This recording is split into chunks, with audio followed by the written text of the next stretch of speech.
Bilaman ingliz tilida so'z yodlashga qiynalasiz va bu keng tarqalgan muammo hisoblanadi. Shu sababdan ham ko'pchilik so'zlar yodlashga har xil yechimlar beradi. Lekin hech o'ylab ko'rganmisiz? Balki umuman so'z yodlashimiz kerak emasdir. Ingliz tilida so'z yodlashi balki umuman bir boshqa yo'li bordir. Bu videoda ko'pchilikka mos keladigan aynan shunday 3 usulni va usullarni sun'iy intellekt bilan yanada samarali qilish yo'llarini ko'rib chiqamiz. Birinchi usul: thematic learning. So'zlarni tartibsiz, pala-partish yodlamang. Ularni mavzu doirasida yodlang. Shunda miyangiz o'rganayotgan so'zlaringizni bir-biriga bog'laydi va eslab qolishingiz ham ancha osonroq bo'ladi. Masalan, ish suhbatiga boradigan bo'lsangiz, shu mavzuga doir bo'lgan so'zlarni yodlang. Agar travel qilishni yaxshi ko'radigan bo'lsangiz, sayohatga aloqador bo'lgan so'zlarni yodlang va ular ancha sizga asqotadi. Yodlab qolishingiz ham, eslashingiz ham, ularni ishlatishingiz ham ancha qulayroq bo'ladi. Aynan shu usul qanchalik samaraliligini bilish uchun Nottingham University tomonidan tadqiqot o'tkazilgan. U universitetda talabalar so'z yodlashgan va talabalar ikki guruhga bo'linishgan. Bir guruh toifadagi talabalar so'zlarni mavzu doirasida yodlashgan. Misol uchun ish, travel yoki misol uchun ovqatlar, transport va hokazo. Ikkinchi toifadagi talabalar esa so'zlarni tasodifiy yodlashgan, ya'ni bir-biriga bog'liq bo'lmagan so'zlar yodlangan. Ma'lum vaqt o'tgach ikkala guruhga ham test berilgan. Natija shunday bo'lgan. Mavzuli o'rganuvchilar tasodifiy o'rganuvchilarga qaraganda 40% ko'proq so'zlarni eslab qolishgan. 40%. Nega unday bo'ladi? Sababi miya tartibni yoqtiradi. Agar siz bir guruh bir-biriga yaqin bo'lgan so'zlarni yodlaydigan bo'lsangiz, miya o'sha so'zlar o'rtasida aloqa o'rnatadi. Masalan, olma, uzum, banan va hokazo. Bu aloqalar xotira ilgaklari vazifasini bajaradi. Bitta so'z eslasangiz, keyingi so'zlar ham bir-biriga bog'langan holatda esingizga tushadi. Tasodifiy so'zlarga keladigan bo'lsak, ularni yodlab qolish ancha qiyin bo'ladi, chunki so'zlar bir-biriga bog'lanmagan holatda yodlangan bo'ladi. Shu sababdan ularni yodga solish biroz qiyinroq. Tasodifiy so'zlarga keling, 3 ta so'z tanlaymiz. Fairy, dish and rose. Fairy kim turi deydigan bo'lsak, dish bu ham taom degan ma'no bildiradi, ham idish degan ma'no bildiradi va rose bu atirgul degani. Bu so'zlarni agar siz ketma-ket yodlaydigan bo'lsangiz, agar o'rtada bir aloqa o'rnatmasangiz, o'rtada connection, bond bo'lmasa, bu so'zlarni eslab qolishingiz biroz qiyin bo'ladi, chunki uchala so'z ham 3 xil guruhga kiradigan so'zlar hisoblanadi. Shu sababdan bularni eslab qolishingiz biroz qiyin.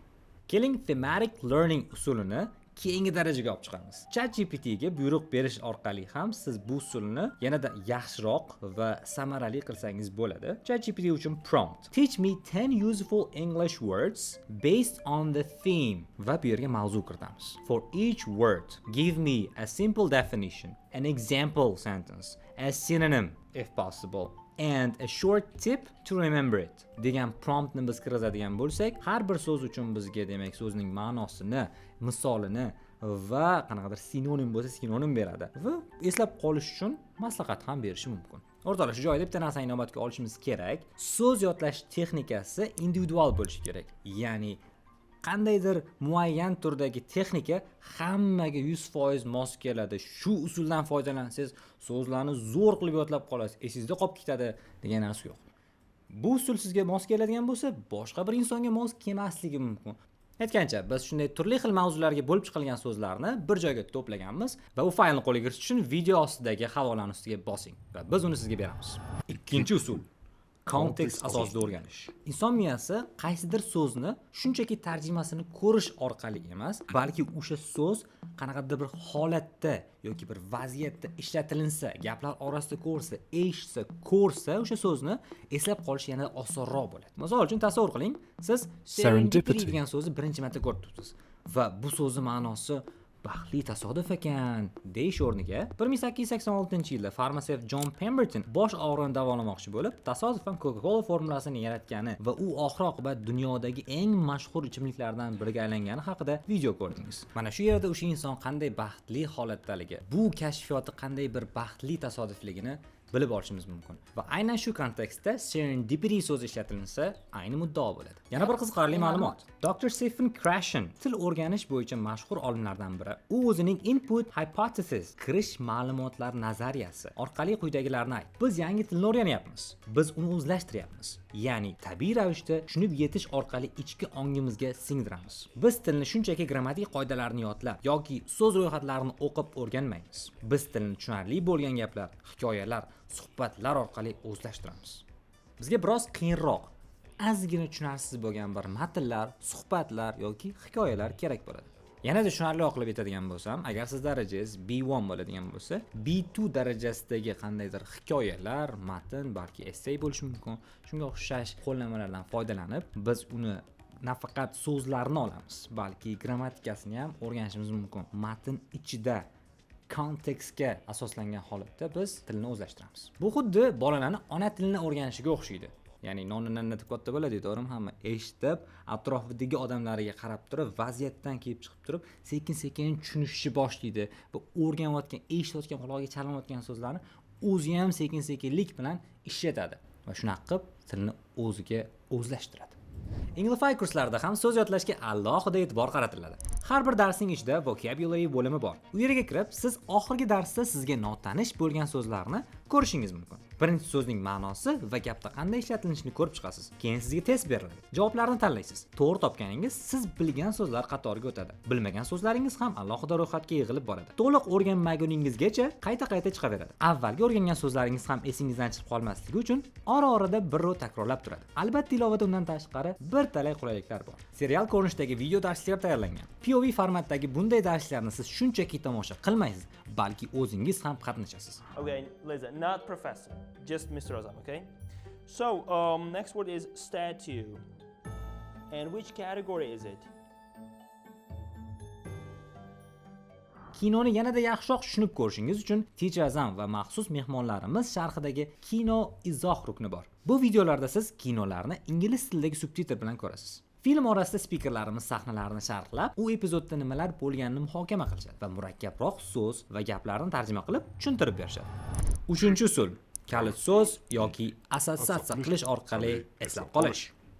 So'zlarni shunchaki yodlashga harakat qilmang. Bizning usulimiz bo'lardi-ku, bitta qo'limizga olib olamiz, takrorlaymiz o'zbekchasini, keyin o'zbekchasini yopib, inglizchasini takrorlaymiz. Umuman yordam bermaydi. Bu usul emas. Uni o'rniga nima qilamiz?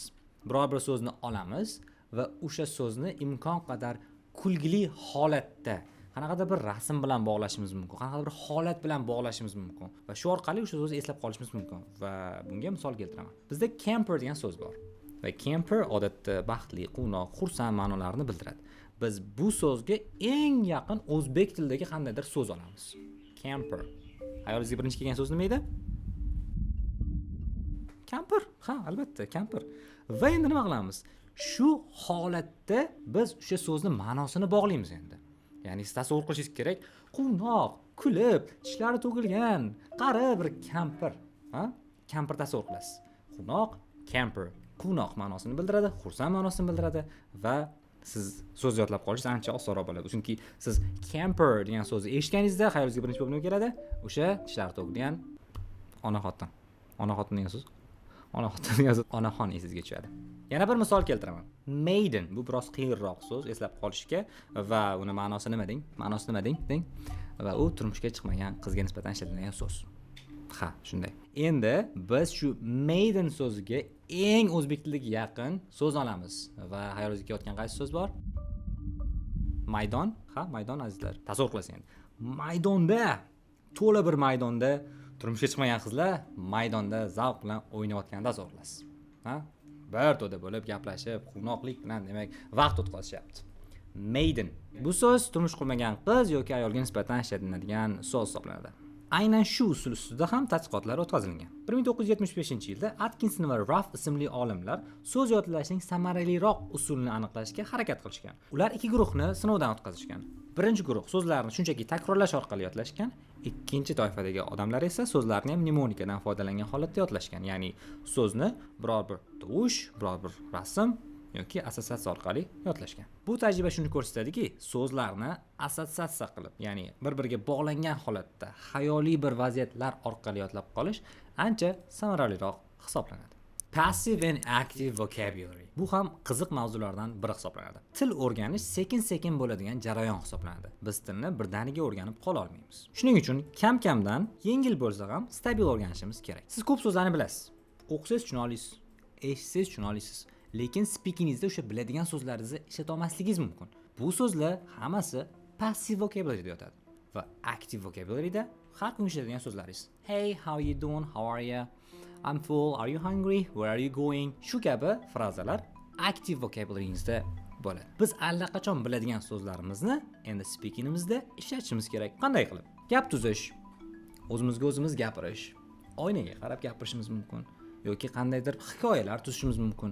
Allaqachon biladigan so'zlarimizni ishlatishimiz kerak. Eslab qoling, siz juda ham ko'p so'z bilishingiz mumkin, lekin bu degani o'sha hamma biladigan so'zlaringiz active vocabulary'da bo'lmaydi. Shu sababdan ko'proq o'rgangan so'zingizni amalda ishlatishga harakat qiling. Shunda o'rganayotgan so'zlaringiz passive vocabulary'da emas, active vocabulary'da qoladi va ular har kungi hayotingizda ishlatiladigan so'zlar safiga qo'shiladi. Videomiz siz uchun foydali bo'lgan bo'lsa, like bosing, izohlarda o'z fikringizni yozib qoldiring va siz yana qanday usullarni bilasiz, ularni ham biz bilan bo'lishing, balki keyingi videolarimizda siz yozgan izohlar bo'yicha ham video tayyorlarmiz.